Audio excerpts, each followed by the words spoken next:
আসসালামু আলাইকুম। প্রকৃতি হলো আল্লাহর এক মহান শিল্প। প্রকৃতির সৌন্দর্য বিলাতে আসলে তাড়াহুড়া করে না, তবু তার সব কিছু আপন মনে চলে। আপনি যদি প্রকৃতিকে ভালোবাসেন তাহলে এর সৌন্দর্য দেখতে পাবেন। রং হচ্ছে প্রকৃতির হাসি, তাই সেই রঙে আজকে নিজেকে একটু রাঙাতে চাচ্ছিলাম।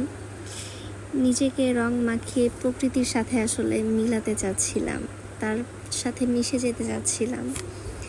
এই সবুজের মাঝে মিশতে ইচ্ছে করে। তো গ্রামীণ একটা পরিবেশে আসলে আপনি যদি প্রকৃতিকে দেখতে চান তাহলে প্রকৃতির গভীরে তাকাতে হবে। প্রকৃতির গভীরে তাকালে আপনি আরও ভালো করে দেখতে পাবেন, এর মধ্যে নিজেকে সুন্দরভাবে বিলাতে পারবেন।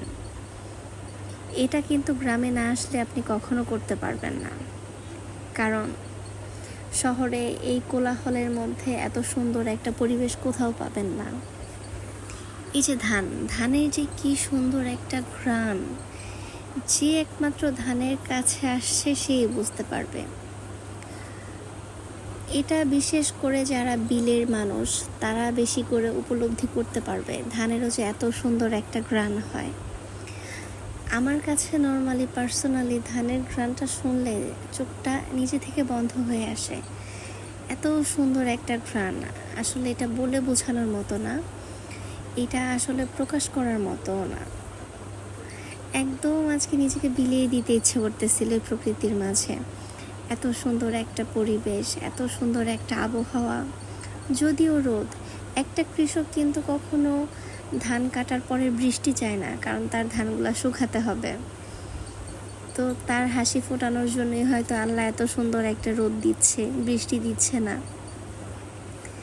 তো এটা তো রোদ না, এটা হচ্ছে কৃষকের একটা হাসি। আর এই যে দেখেন পাখিগুলা তার নিজের মন মতো মন খুলে উঠতেছে।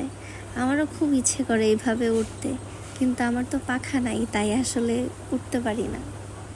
আসলে কোনো মানুষেরই পাখা হয় না, সবারই উঠতে ইচ্ছে করে হয়তো আমার মতো।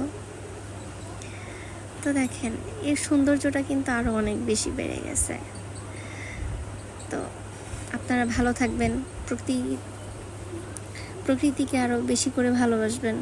আল্লাহ হাফেজ।